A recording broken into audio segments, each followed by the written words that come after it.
আসসালামু আলাইকুম রহমতুল্লাহি অবরকাতুহ। সম্মানিত দর্শক, লাল কার্পেটের উপরে দাঁড়িয়ে বা লাল কার্পেট সংবর্ধনা নিয়ে তারপর খাল কাটার উদ্বোধন, এরকম একটা ঘটনা ঢাকা সিটি কর্পোরেশন করেছে এবং সেই ঘটনায় সরকারের ৩ জন উপদেষ্টাকে জড়িয়ে যে কাহিনী রচনা করা হয়েছে, এটি এখন সারা বাংলাদেশে রীতিমতো বিতর্কের ঝড় তুলেছে।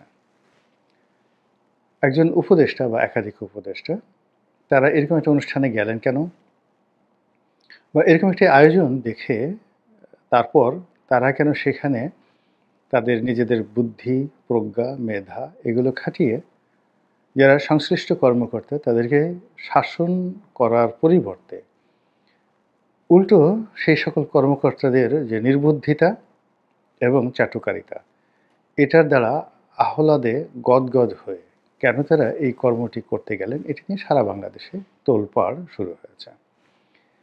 আপনারা সবাই জানেন যে এখন উপদেষ্টা হিসেবে সৈয়দা রিজওয়ানা হাসান তিনি একজন পরিবেশ কর্মী এবং পরিবেশ আইনজীবী। তিনি দীর্ঘদিন ধরে বাংলাদেশে আলোচিত। তার চমৎকার বর্ণনাশৈলী, কথাবার্তা, তার প্রকৃতি প্রদত্ত রূপ লাবণ্য, স্টাইলিশড পোশাক পরিচ্ছদ, শিক্ষা, বংশ, মর্যাদা সব মিলিয়ে তিনি এক অনন্য নারী। তো এই মানুষটি কর্মজীবনে এসে আরও ভালো করবেন উপদেষ্টা রূপে, এটাই ছিল সকলের আশা। কিন্তু তিনি ক্ষমতা আসার পর এমন কতগুলো অপ্রিয় এবং অজনপ্রিয় সিদ্ধান্ত নিয়েছেন যা কিনা আলটিমেটলি তাকে এবং তার সরকারকে বিব্রতকর অবস্থায় ফেলে দিয়েছে। বিশেষ করে পলিথিনের ব্যবহার, যেটা তিনি বাস্তবায়ন করতে পারছেন না, কিন্তু বড় বড় কথা বলছেন। বিশেষ করে সেন্ট মার্টিনে ভ্রমণ নিষিদ্ধ করা এবং সেন্ট মার্টিনকে রক্ষা করার জন্য তিনি যে সকল কথাবার্তা বলছেন সেগুলোর কোনো বৈজ্ঞানিক ভিত্তি জনগণ খুঁজে পায়নি এবং এই কারণে তাকে নিয়ে সবাই ট্রল করছে। এরপর সরকারের অনেকগুলো বিষয় নিয়ে তিনি বেশ কয়েকবার কথাবার্তা বলতে গিয়ে বিব্রতকর অবস্থায় পড়েছেন এবং সরকারকেও বিব্রতকর অবস্থার মধ্যে ফেলেছেন। তো সেই রেজওয়ানা আরও ২ জন উপদেষ্টাকে নিয়ে, কাদেরকে নিয়ে গেছেন আমি জানি না, শুধু পত্রপত্রিকায় নাম এসেছে। তো দেখা গেল যে ঢাকার একটি খাল তারা উদ্ধার করবেন। খালটি ময়লা আবর্জনা থেকে শুরু করে যে সকল ড্রেনের যে পয়ঃনিষ্কাশন, সেই পয়ঃনিষ্কাশন সেই খাল দিয়ে প্রবাহিত হয়। এখন এই খালের যে পানি, সেই পানিটার সঙ্গে আলকাতরার কোনো পার্থক্য নেই।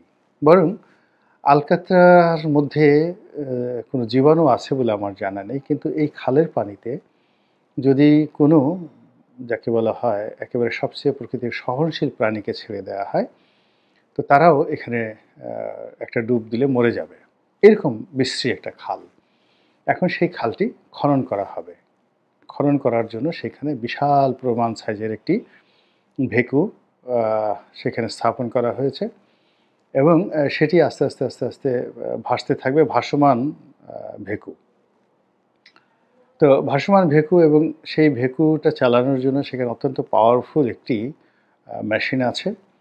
সেই মেশিন যখন চালু হয় পুরো যে ভাসমান জেটিটি এটি থরথর থরথর করে কাঁপতে থাকে এবং ওই কম্পন এতটা যেন তেন কম্পন নয়, সেই কম্পন হতে থাকে, তার সঙ্গে সঙ্গে আবার এক সাইড ডুবতে থাকে, এক সাইডে বাড়তে থাকে। অর্থাৎ ওই ভেকুর যে সামনের অংশটি, যেটি খালের তলদেশ থেকে ময়লা এবং আবর্জনা উঠিয়ে অন্য প্রান্তে নেবে, এই যে ঘুরতে গিয়ে দেখা যাচ্ছে যে একটা সাইড একবার ঢলে পড়ে, অন্য সাইড আবার উঠে যায়। এটি অত্যন্ত ডেঞ্জারাস এবং আমরা যে দৃশ্য দেখেছি টেলিভিশন বা ভিডিও ফুটেজে, সেটি হলো এরকম একটা ভেকুর যে জেটি, সেই জেটির নিচতলাতে লাল কার্পেট, অর্থাৎ সেটা যে জেটিতে থামানো ছিল সেখান থেকে ওই লাল কার্পেটের উপর পাড়া দিয়ে যেন ওই ভাসমান জেটিটিতে উঠতে পারে।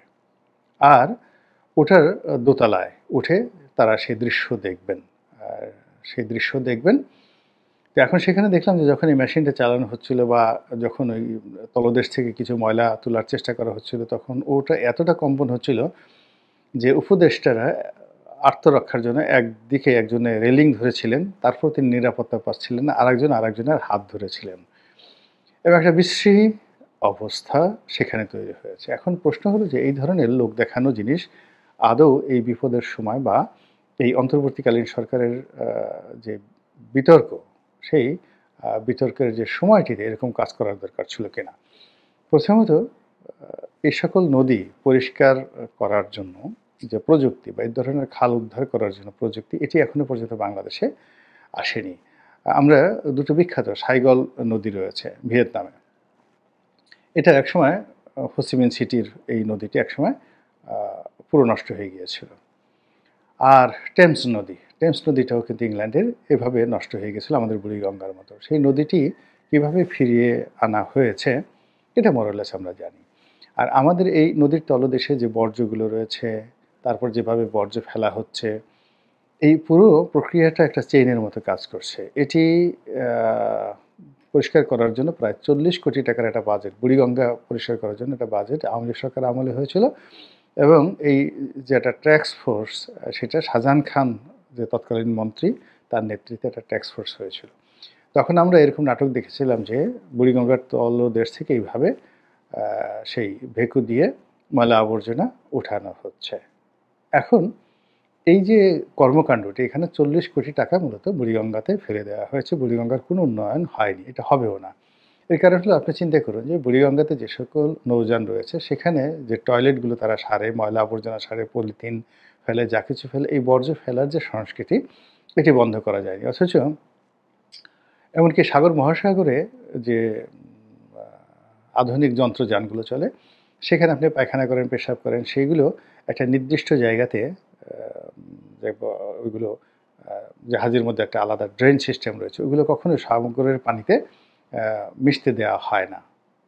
একইভাবে যে সকল বড় বড় পর্যটন সিটি রয়েছে, যেখানে নদী রয়েছে, বিশেষ করে আপনি সিঙ্গাপুর যান, মালয়েশিয়াতে যান, জোহর বারুতে যান, সেখানে আপনি দেখবেন যে সেই নদীর মধ্যে যে সকল নৌযান চলাচল করে, আমরা যেভাবে ডাইরেক্ট আমাদের প্রাকৃতিক কর্মের যে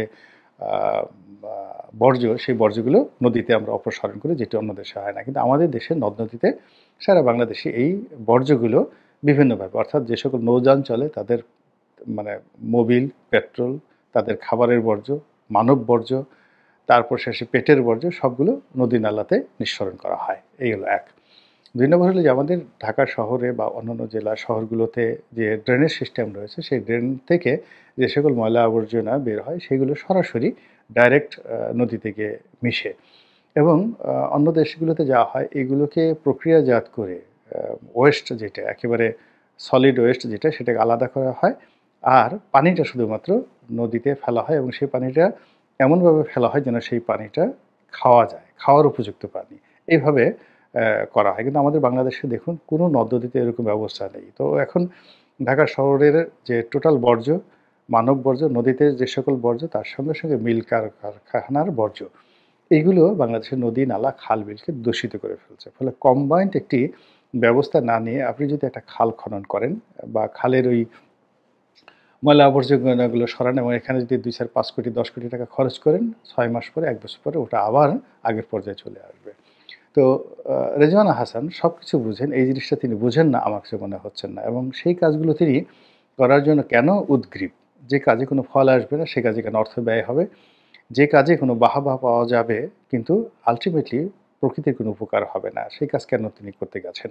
এটি নিয়ে মানুষ কিন্তু ট্রল করছে। দ্বিতীয়ত, এরকম একটি কর্মকাণ্ডের সঙ্গে লাল গালিচার কী সংবর্ধনা বা লাল গালিচার কী সম্পর্ক, এটা আমরা এখন পর্যন্ত বুঝতে পারছি না। আ সিটি কর্পোরেশনের পক্ষ থেকে বলা হয়েছে যে তাদের নিরাপত্তার জন্য ওখানে লাল কার্পেট দেওয়া হয়েছে। এটি একেবারে নির্বোধের মতো একটি কথা, বেকুবের মতো একটি কথা এবং এই কথার জন্য যে কর্মকর্তা এই কথা বলেছেন, তার আমি মনে করি শাস্তি হওয়া উচিত। এখানে প্রথমত এরকম একটা জায়গাতে উপদেষ্টাদেরকে নেওয়াটাই ঠিক হয়নি। ঠিক হয়নি এর কারণ হলো যে ওখানে তাদের লাইফ জ্যাকেট ছিল না, মাথায় হেলমেট ছিল না। এমনকি কোনো কারণে যদি তারা ওই খালের মধ্যে পড়ে যেতেন, নাকানি চুবানি খেতেন ওই পানির মধ্যে, একটা বিশ্রী অবস্থার সৃষ্টি হতো। তো সেইরকম পরিবেশ থেকে আ এদেরকে বাঁচানোর জন্য কোনো রকম ব্যবস্থাই কিন্তু যারা আয়োজক তারা নেননি। অধিকন্তু এখন ট্রল হচ্ছে। কেউ বলার চেষ্টা করছেন যে সারা বাংলাদেশে যেখানে উপদেষ্টারা হেলিকপ্টারে করে ঘুরে বেড়ান, সেখানে এরাও তো হেলিকপ্টার করে যেতে পারতেন কিংবা ৩ জনের জন্য ৩ টা ড্রোন আমদানি করে সেই ড্রোনের উপর বসিয়ে তাদেরকে সেই খাল খনন পর্যবেক্ষণ করা যেত। তো এই যে ট্রল, এগুলো খুবই আপত্তিকর এবং এগুলো খুবই হৃদয় বিদারক। এর কারণ হলো বড় মানুষকে নিয়ে বড় কথাবার্তা হবে। তাদেরকে নিয়ে যদি ছোট, ছোট কথাবার্তা হয়, তাদেরকে নিয়ে যদি অশ্লীল অশ্রাব্য কথাবার্তা হয়, তাহলে দেশের আর অ্যাডমিনিস্ট্রেশন বলে কিছু থাকে না, আইন কানুন থাকে না, ভক্তি শ্রদ্ধা থাকে না। তো রাজকীয় পদগুলো, বিশেষ করে সরকারি পদগুলো, এগুলোতে যদি ভক্তি শ্রদ্ধাই না থাকে, তাহলে এই পদে থেকেই লাভ কি? আর এই পদে আমাদের রাষ্ট্রীয় অর্থ ব্যয় করে বিভিন্ন লোকদেরকে সংভং করার জন্য কেন এদেরকে এখানে রাখতে হবে? এই প্রশ্নগুলো কিন্তু এখন চলে আসছে। তো কাজেই যারা সম্মানিত উপদেষ্টা রূপে আছেন, তারা এই কাজের বিষয়ে প্রথমত তদন্ত যদি তারা করেন, দায়ী ব্যক্তিদেরকে কিছুটা হলেও শাস্তি দেন এবং আগামীতে এই ধরনের কর্মকাণ্ড করার আগে ১০ বার যেন চিন্তা করেন, সেক্ষেত্রেই হয়তো তারা তাদের মান-সম্মান, ইজ্জত আবরু রক্ষা করতে পারবেন। আদারওয়াইজ বাঙালির যে ট্রল করার ক্ষমতা, এই ট্রল করার ক্ষমতা দ্বারা তারা মারাত্মকভাবে ক্ষতিগ্রস্ত হবেন। আল্লাহ আমাদের সবাইকে হেদায়েত দান করুন এবং হেফাজত করুন। আসসালামু আলাইকুম ওয়া রাহমাতুল্লাহি ওয়া বারাকাতুহু।